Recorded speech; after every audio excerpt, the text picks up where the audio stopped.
Writing, my friends, it's a beautiful thing.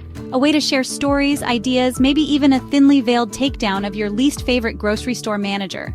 But hold on there, Hemingway. Before you go full exposé, let's talk legal landmines. Because turns out, the written word, as powerful as it is, can also land you in some hot water. Think lawsuits, settlements, the whole shebang. Not exactly the best way to promote your new memoir. My life, my rules, my legal troubles. So whether you're crafting the next great American novel or just a strongly worded email to your landlord, understanding the legal risks of writing is crucial. We're talking defamation, copyright infringement, invasion of privacy, juicy stuff. Don't worry, we're diving into each of these because ignorance is bliss, but it's also a terrible legal defense.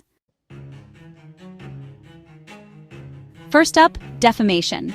Basically, it's about damaging someone's reputation with false statements. When it's written down, it's libel. Spoken aloud, it's slander.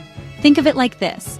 You write a book about a politician named, let's say, Senator Bluster, who you claim is secretly a lizard person controlling the world's sock puppet supply. Funny? Maybe. Libelous? Potentially. See, truth is your best defense against defamation. If you can't prove Senator Bluster is actually reptilian, you better lawyer up. Remember the case of Jeffrey Archer, the British politician and author? He sued a newspaper for claiming he'd slept with a prostitute and he won. Why? Because the story was false.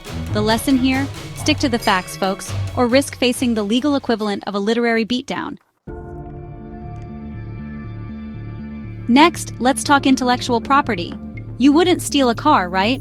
Well, copying someone else's work without permission is basically the literary equivalent. This includes everything from characters and plot lines to song lyrics and even code. Remember the Harry Potter fan fiction lawsuit? An author tried to publish a book continuing the story, and J.K. Rowling wasn't having it. The case ended up in court, with Rowling winning the rights to her magical world.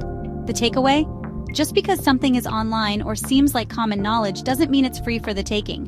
When in doubt, ask permission, cite your sources, and for goodness sake, don't try to pass off 50 Shades of Grey as your own. Trust me, the internet will know.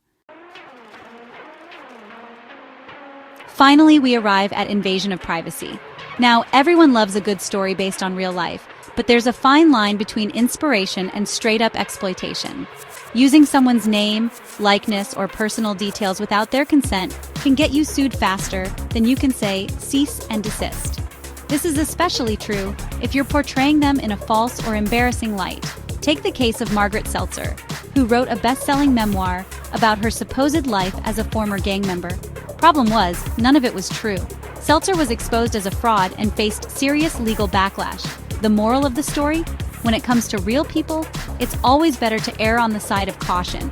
Change names, alter identifying details, or better yet, just make stuff up. Fiction is your friend, people.